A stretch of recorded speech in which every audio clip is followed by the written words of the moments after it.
Hello, I'm Robin Gibson, and this is your Harvard House Money Morsel.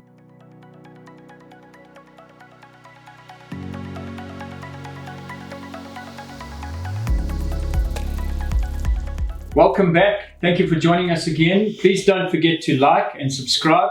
Click the bell so you get a notification when we release a new video.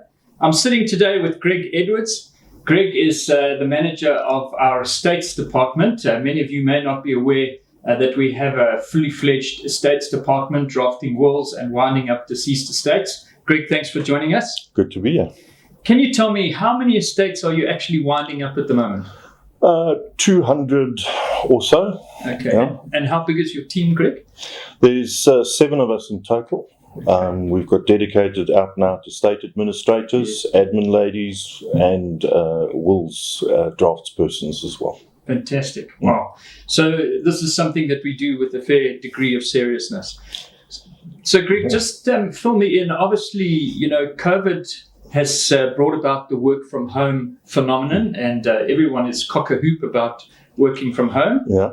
You're not so cock-a-hoop about working from home. Can you just tell us some of the real challenges that you face in winding up a deceased estate and why it's really something that a professional should do?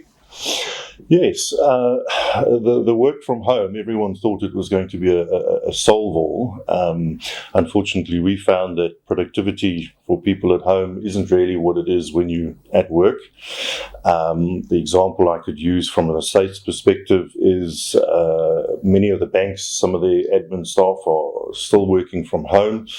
It's taking about 8 to 10 months just to close a bank account at the moment. And I know that sounds insane. I mean, an all normal person can just walk into their branch, sit down with someone and get an account closed.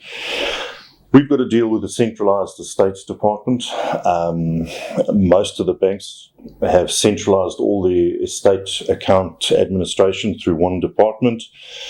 And if they're working from home, it's resulted in this huge backlog.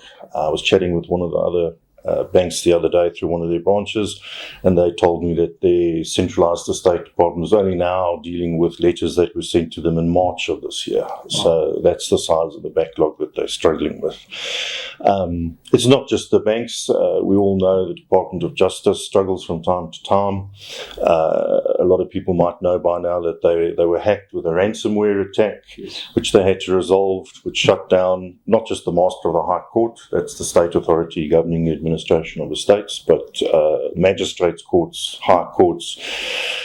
They couldn't gain access to their electronic systems, and yes, that's made life very interesting.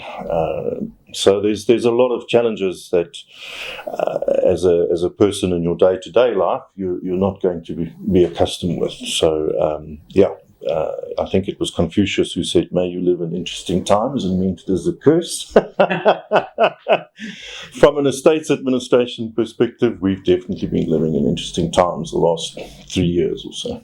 So, Greg, maybe just for the viewer, help them to understand what sort of time frame did we expect prior COVID, and what sort of time frame are we actually experiencing now in winding up an estate?